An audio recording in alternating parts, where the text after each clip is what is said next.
I've talked about the importance of character in previous videos, and in multiple of these videos, I've announced that I was going to make a dedicated talk on building character and on the topic of personalized morality. Now, it's been a while since I first announced this, and so far I haven't made that video. And as you can possibly tell by my scraggly ass beard, I spent the last 1.5, 2 weeks, basically a lot of the time since I released the video on meditation, going in depth on this topic.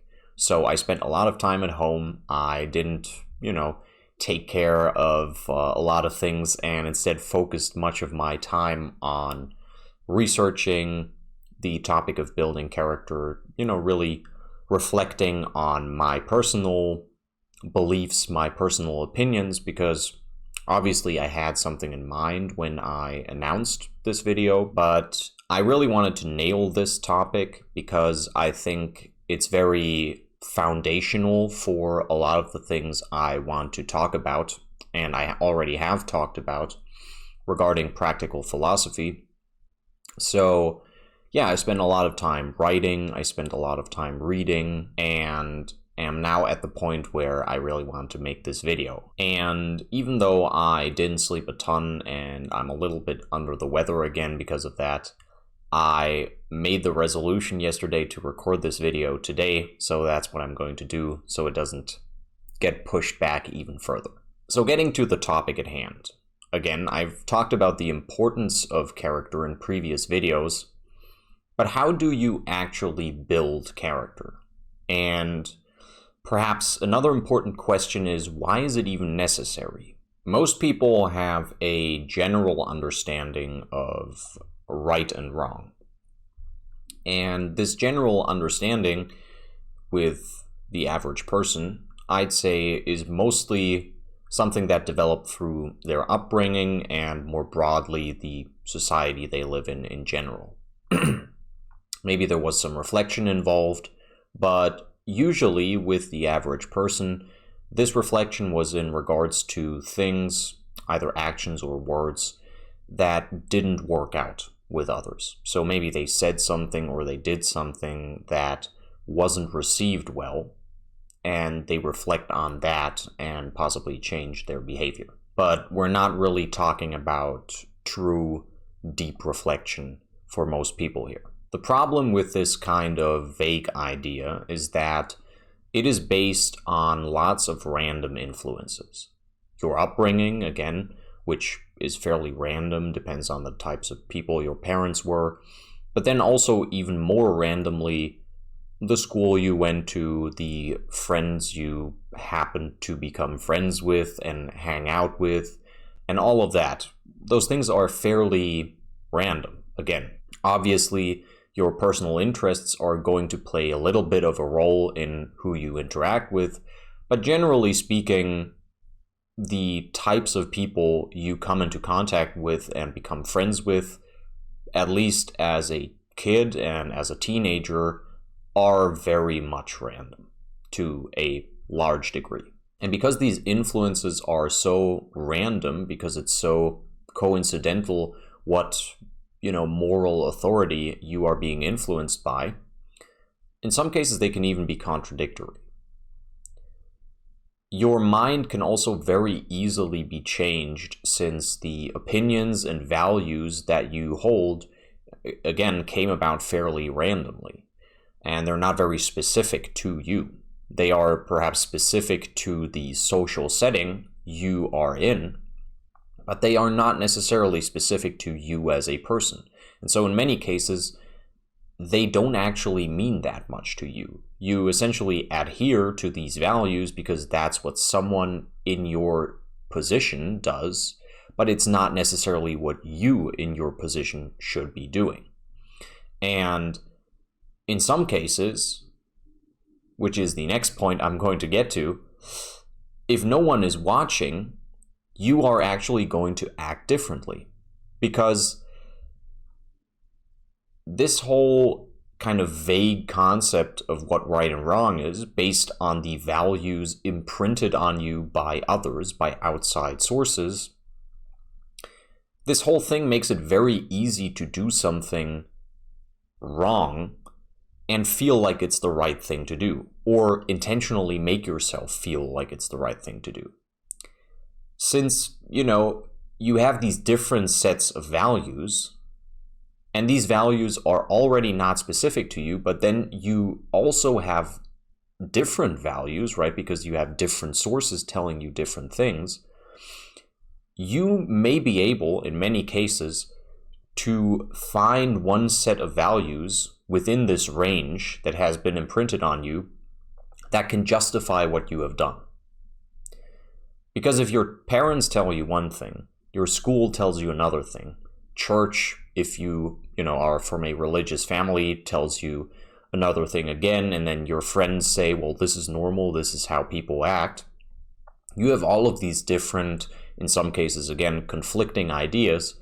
And so if you do something, it's very easy to feel like you haven't really done something wrong, because there's a good chance you're gonna find one set of values within all of these that that kind of justifies it. And since you don't really have any personal values, all of them are just, acting how other people want you to act, there's nothing wrong with that. You're not going to feel wrong about it for just picking and choosing values, because that's essentially what you're doing anyways. So when taking this to the extreme, you can actually just change the social setting you are in, or not even the social setting, but just the crowd that you are hanging out with within this social setting, to enable yourself to do certain things. Because again, your behavior, your values, your opinions are to a large extent based on outside influences. And so you can actually choose specific outside influences to influence yourself, either consciously or, in, I believe, most cases subconsciously,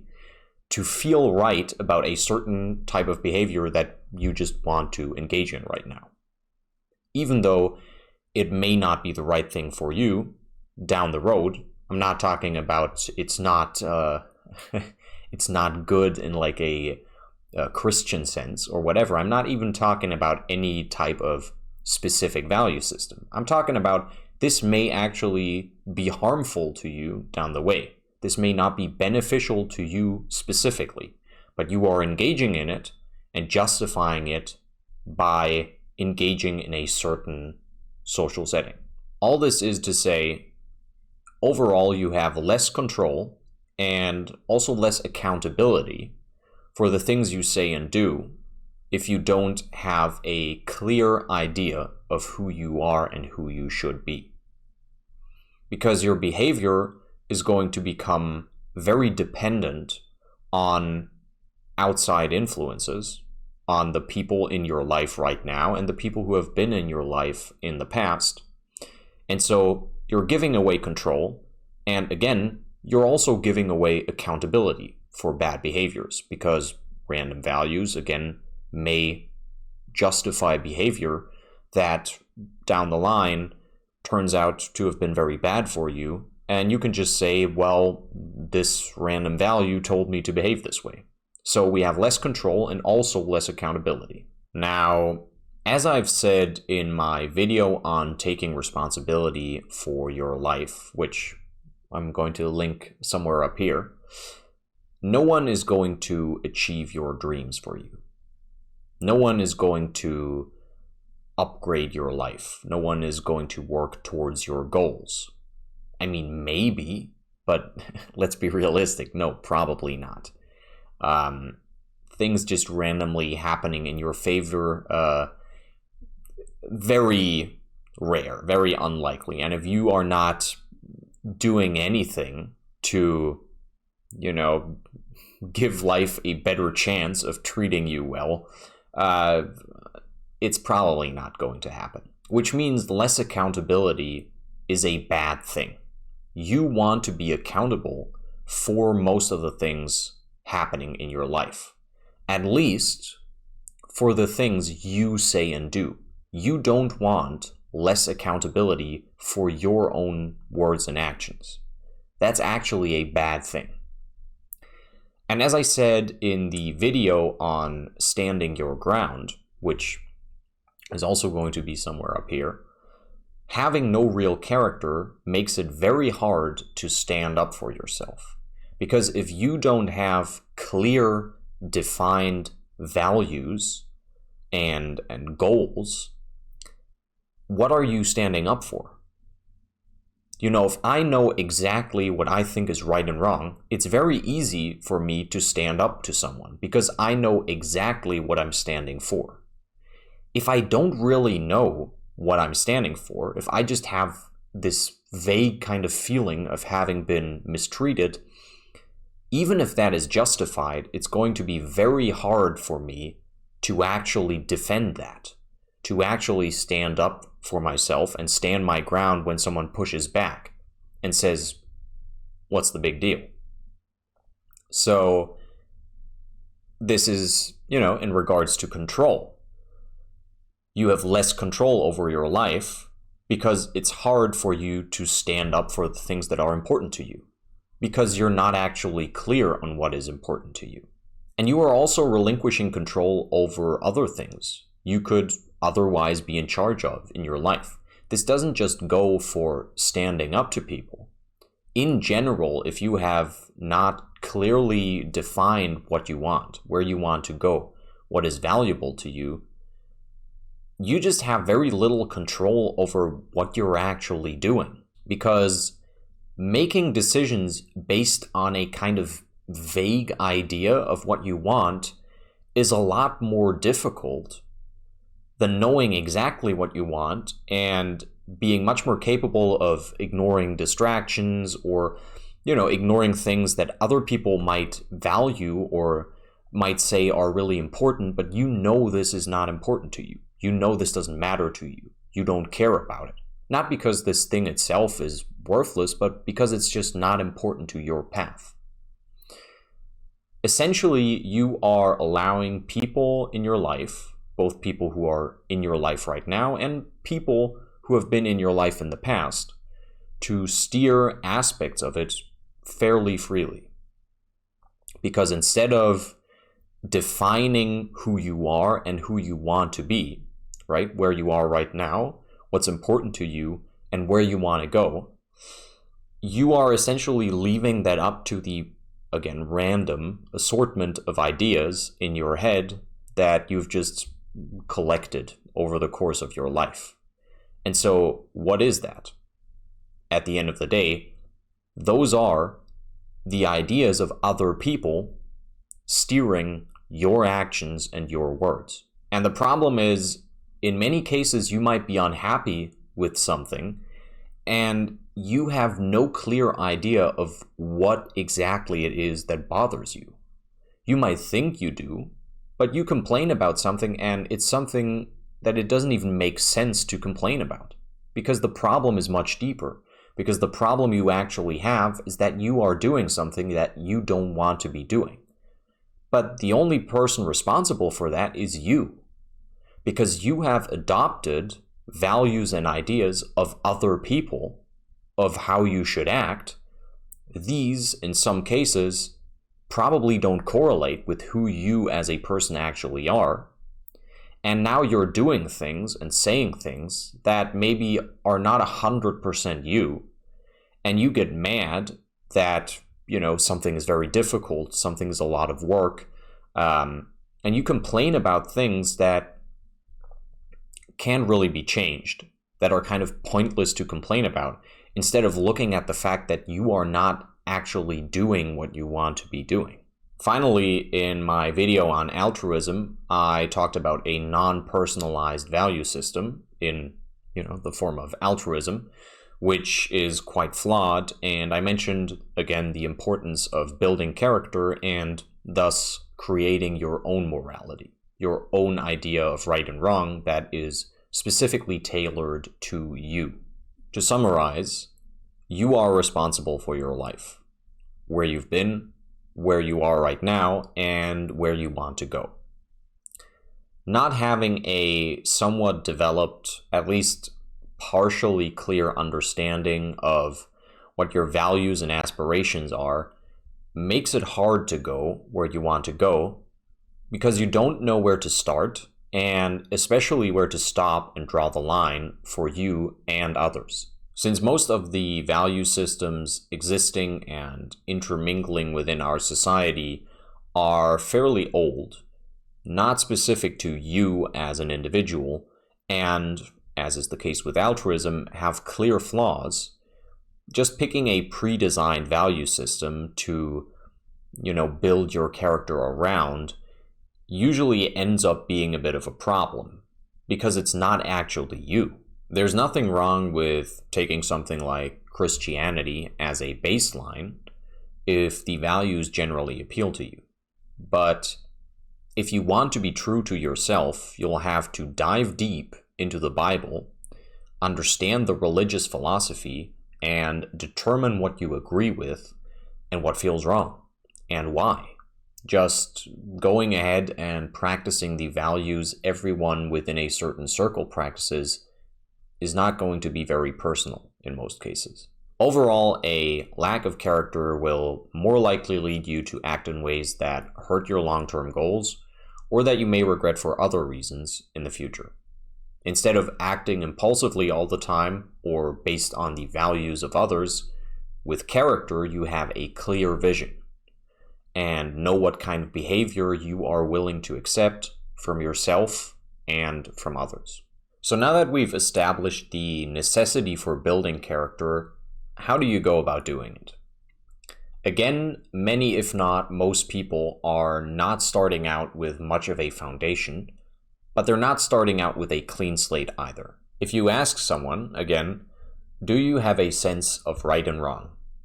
Most people will answer yes, even if there are some caveats. An intelligent person might say, well, I think right and wrong or good and bad are tricky concepts. They might get into, religion and sort of secular morality a little bit. They might talk about shades of gray. But I think generally speaking, most people would say that yes, to some extent, they have an idea of what is right and what is wrong. Like, it's obviously wrong to just go ahead and kill someone because I want their stuff.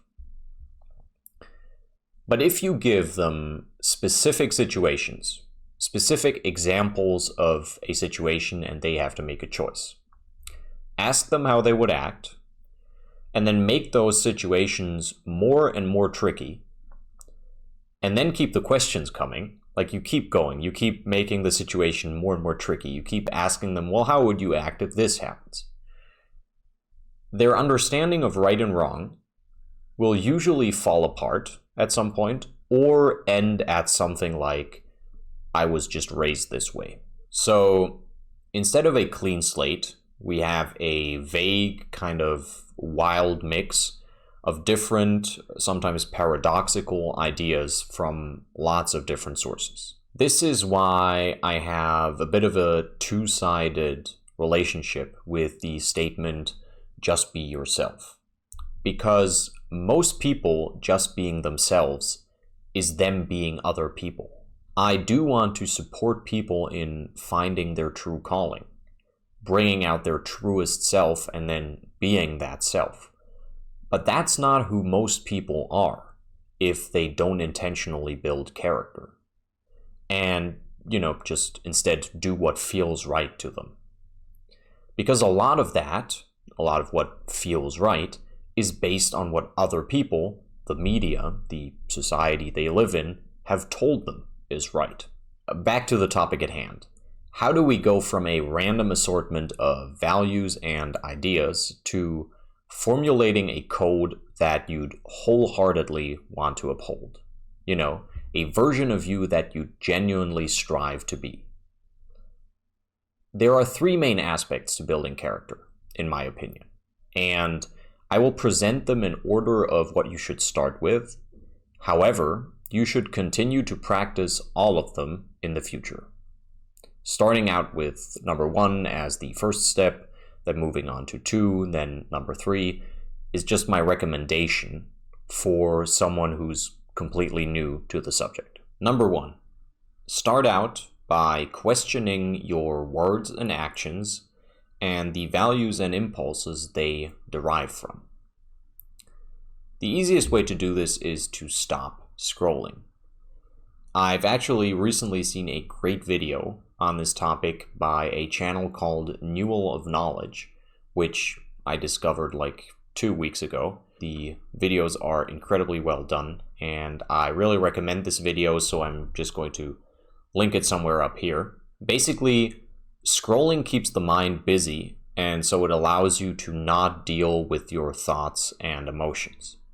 And by constantly engaging in different topics, which you usually do when you're scrolling on social media or you're watching very short and fast-paced videos on YouTube, your mind is also not really able to relate any single topic to anything going on in your life. Instead, the topics themselves are really the sole focus of your consumption, because as many of you may know, or as many of you may be able to relate to, when you watch a movie for 2 hours, 2.5 hours, your mind will start to make connections between the plot of the movie and your real life, or you might be reminded of things in your real life by things happening in the movie. So because you are only engaging in this specific plot for such an extended period of time, while you're still watching something, even in this situation, you are allowing your mind to an extent to relate what you are watching to real life. But when you're scrolling, you are constantly switching topics. You are constantly switching what you're focused on. And so there's not really any space for your mind to relate the content you are consuming to what is going on in your life. You're just focused on the content itself, on the topic at hand. So for the next week, every time you are driving somewhere, taking public transport, walking, don't go on social media, and don't listen to music in the background. Not actively listening to a specific track, but just having your Spotify playlist with 103 randomly assorted songs play on autoplay in the background. Don't do that. Don't go on social media. Just use the time to contemplate. And you don't have to steer your mind in any overly intentional way. Just allow it the space to think. When you think something that is typical for you, a thought, a sentence maybe, or an association that is very typical for you, very, standard for you. You maybe look at something that your train is going past and have a certain thought. And you have this kind of thought every time you see this specific thing. When that happens, question why you are thinking that way, where it may have come from. Like, why is it so typical for me to get annoyed at this one ad that plays on the little TV screen in the subway? You're sitting in the subway and these ads are playing up there on the screen, and this one ad just really pisses you off. Or maybe this one ad is really interesting to you. And that is something you realize is typical for you. You always have this kind of feeling towards this specific ad, or even this genre of ads. Why is that? Why is this typical for you? Where does this association with this specific type of ad come from? Try to think about that. Try to question, who am I really? Where do these things that are apparently typical for me, where do they really come from? What's important here is that not everything you were taught, not everything you have adopted from society is bad. That's not the point. But knowing where certain ideas, conceptions of how things are or how they should be, came from, allows for a separation of singular specific values, because often people will associate several different values with each other, since all of them come from church or their father or their grandmother, school. They all have the same source, but in many cases, some of these values are upheld more diligently than others, and in some cases, certain values are maybe even greatly neglected. And I think the reason for this is that some of these values that all, derive from the same source fit you as a person very well. They are actually a good match for you as an individual.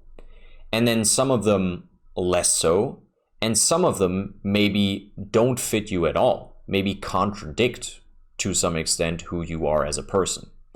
And so your mind subconsciously focuses on the ones that are actually good for it and tries to kind of push away the others, not really think about them too much. And what ends up happening is you have a person who, maybe says they are a fervent Christian or whatever, but then they only uphold specific Christian values with an incredible amount of diligence, while others, if you mention them to them, they might say, well, yeah, I know that, but if you actually look at their actions, they are not upholding all of the values that would be part of that. In any case, clearly determining why you hold a specific value makes it easier to isolate that value from others and decide if this specific idea is something you think is important for your life.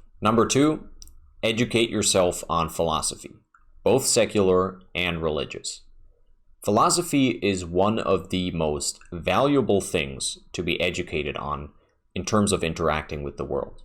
And a lot of people might take issue with this statement because obviously many other skills are important and much more directly applicable to specific situations. Philosophy is basically just the thoughts of some very dedicated thinkers. But because many of their ideas are so abstract and deal with very fundamental patterns of both humans themselves and the world around them, they are often very applicable to many different situations. Philosophy is basically just a modification, an upgrade to your base intelligence. It helps you make conclusions quicker. Just understanding how a philosopher reached a certain conclusion, what his arguments are, where his logic may be flawed, makes you good at recognizing the validity of statements and actions based on a specific set of rules, like a code of conduct, or, in our case, a personal credo. Reading different philosophers and understanding how they think about values, morality, society, and about thinking itself also makes it easier for you to understand where some of your own thoughts come from and to formulate them more clearly.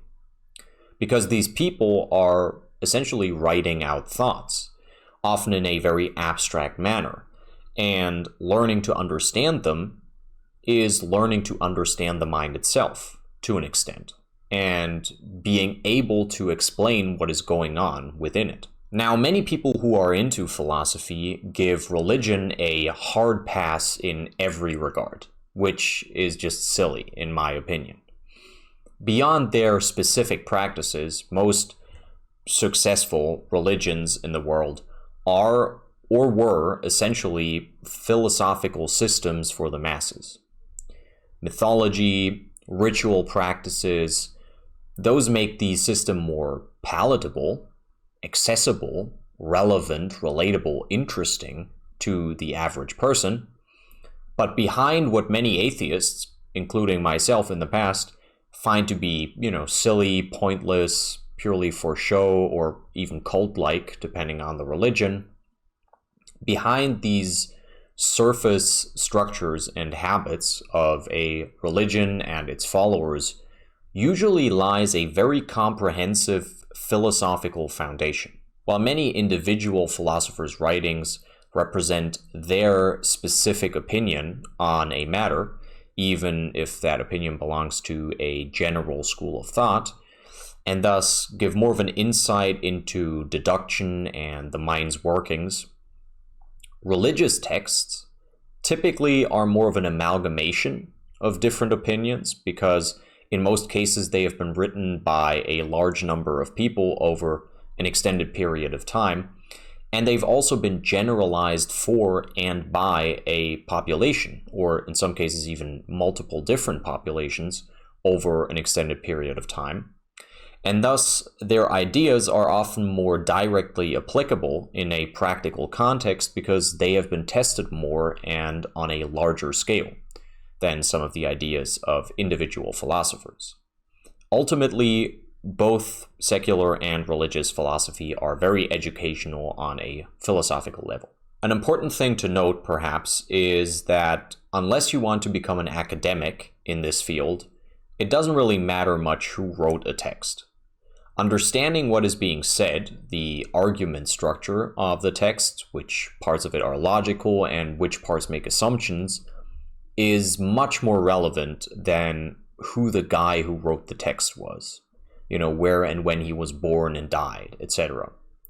Those facts can add context, and they can certainly be interesting, without a shadow of a doubt, but for the purposes of building your individual character, philosophers themselves are a lot less important than their actual writings. Since most of you are probably a little overwhelmed right now by the thought of reading copious amounts of philosophical writing, an easy way to start is by just learning how logical deduction works, which I'm sure there are lots of videos on, so I'm not going to go into this too much. And once you've done that, go and watch some videos on certain schools of thought and specific philosophers, which, kind of generally explain their prominent ideas. What is important is to watch different videos by different channels on the same topic, because these channels are presenting their interpretation of what a philosopher wrote or what a certain religion says about some topic. So you do want to get different sides, different interpretations of these same texts and on these same philosophical subjects. Finally, I would recommend that you read some shorter texts by key philosophers of prominent philosophical movements. So things like Stoicism, Cynicism, Existentialism, Christianity, etc.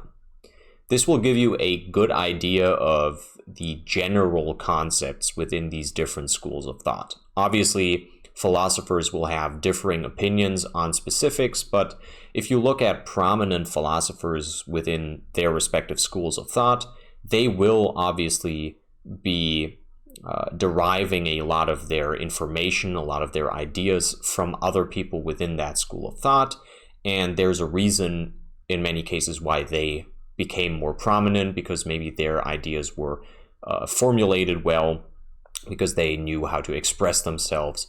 So I think picking one or two philosophers who are prominent within each school and trying to sort of cover as much ground as possible by doing that is a good way of getting a general understanding of different ideas within philosophy. Now, you always want to be critical of what you read, and remember step number 1. The idea is not to replace your prior foreign values with new ones, but to gain a greater understanding of character and morality as a subject. Number 3, pick what you like and what you don't like. You have cleared the way by critically evaluating your previously held values, and then acquired ideas for many different values and value systems, as well as the frame of mind and vocabulary to understand those and express them well. Now it's time to create. But again, how do you start? Make a document or get a notebook and jot down people you look up to in some regard. I concede that this seems ironic based on the fact that in the first step, I had you questioning and critically evaluating the ideas you adopted from others, but bear with me. The goal is not necessarily to adopt the values of these new people, but to look at personalities, at mannerisms, at actions and words you find inspiring. These people you pick can be people in your life, prominent figures, both alive and dead. They can even be from the distant past, and even characters from books, movies, games. What's important is that you pick people who you have a decent amount of reference material for when it comes to how they act. So in the case of a character from a movie or book, you don't want to be picking someone who appears briefly in like 2 scenes, because you don't really have an idea of who this person is as a person. If you pick the main character of a book, there might be flaws, there might be positive sides, but most importantly, you have a much more full, a much more well-rounded idea of who this character is. You can make a judgment about them as a person to a certain extent. And the same thing goes for real life, the same thing goes for prominent figures. You want to be picking people who you have at least a decent amount of information on. You don't have to know them incredibly well, but if you pick a prominent figure, maybe pick someone who has done a solid amount of interviews, who there is some public knowledge on. And if you pick someone from your personal life, ideally someone you know well and have met many times in the past or meet on a regular basis, not someone you have seen once on the subway. I also recommend you pick at least 7 people, possibly more, and ideally some from every category. So some people from your personal life, some prominent figures, both alive and dead again, and some people from books, movies, or games. Picking people from different time periods / settings is good as well. The reason why I'm saying all of these things is because you want a wide range of different personalities.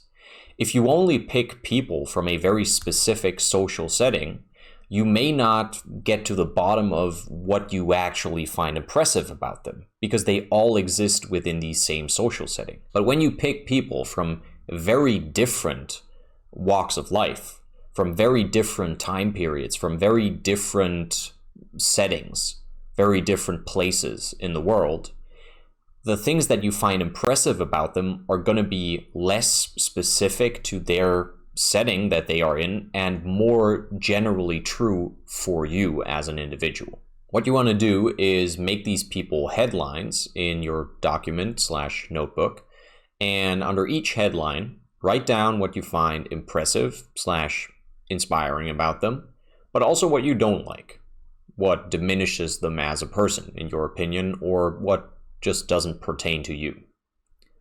Try to be as detailed as you have to be to really express what you respect and look up to and what you do not. Once you've written down these pros and cons for each person, create a new subsection within your document or notebook where you will note down your values.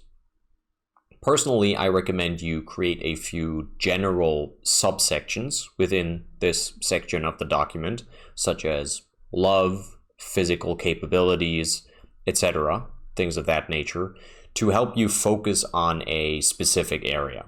You can change or even completely remove these later on, but I do think they make it easier in the beginning because they will make the values you are trying to pin down feel more directly connected to real-world situations. The next thing you want to do is read through the description of each person and take notes regarding their behavior on the things you aspire to and the things you try to avoid in the corresponding subsection. Since you are now moving away from these specific individuals and towards your personal values, try to really zoom in on what specifically you find inspiring or off-putting about a certain mannerism.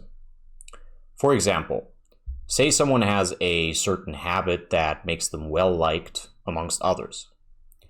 While on the surface level you may think this habit is cool, what you really find inspiring about them is perhaps their charisma. Meanwhile, the specific habit may be something that is typical for them or their setting, but potentially doesn't really fit you or your life at all, like being a good rider or a talented swordsman. And this doesn't just go for charisma. The examples I just gave may also be inspiring because they make the person competent in their respective setting. So perhaps what you really look up to is their level of capability within their specific field or the world they generally live in, not these specific habits. Whatever it may be, try to get specific about the things you've jotted down regarding each person. Really nail down what it is you like or dislike on a personalized level, on a level that applies to you as an individual. As you go through each person, some things are likely going to come up repeatedly. When this happens, try to suss out if these two apparent values are distinct from each other or if really they boil down to the same value. Now what you want to do is formulate your notes into values in the form of concrete commandments. Don't use singular words like bravery, which can be rather vague. Instead, be specific about it. So, for example, one of the core values of my personal credo is be courageous.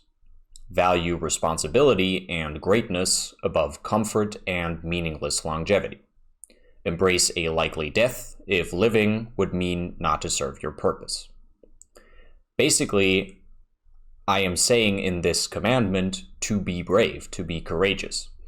But because there is a much more detailed description, I know exactly what I mean by that.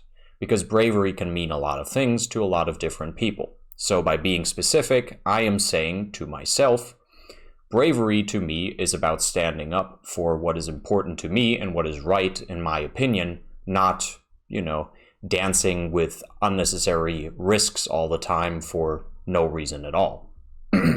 Once you've gone through each person you had written down as a headline, delete the entire section with the people you look up to, and finish turning your notes into clear values in the values section. Finally, go through the whole thing, reading one value at a time, and sit with each one for a moment, pondering whether this is truly what you think is right, or whether something is off about it, whether you're not quite happy with what you've written. Once you are done, you have now successfully created a very clear foundation that you can strive towards. Read through your values again and again for the next few days and try to really internalize them to an extent. What I mean by that is not to be able to regurgitate them to someone. If someone asks you what is your personal code and you can speak it word by word. What I mean by internalizing is really understanding them, really integrating them into your subconscious and making them a somewhat natural part of your behavior and the way you speak and act. When you get into a tricky situation, think of how you should act based on this internalized code, if you will, this credo of yours. Then try to apply your values to real life. Last but not least, it is important to sit down every once in a while, and this could be maybe every couple of months, maybe once a year, maybe if something major has happened or changed in your life, and reevaluate your character. Continue to build on what you have, potentially filling any gaps or weak points in your personal code, and just adjusting it to the person you've grown into, etc. All right, that's going to be it for today. I actually have a guest here who had to wait because I didn't manage to finish the video in time for our agreed time that we were going to meet. So I'm trying to cut this outro short here. If you guys enjoyed this video, if you feel like you've learned something, if this knowledge was of value to you, go ahead and leave a like. And if you think that any of your friends, colleagues, family members could benefit from this, feel free to share the video as well. That would help me a lot. If you want to hear me talk about more of these subjects in the future, go ahead and subscribe. And if you do, I suppose activate the notification bell. I'm still not really sure what that does as opposed to just subscribing, but why not do it? If you have any questions about anything I've talked about in this video, if you're curious about something, if you want me to go into further detail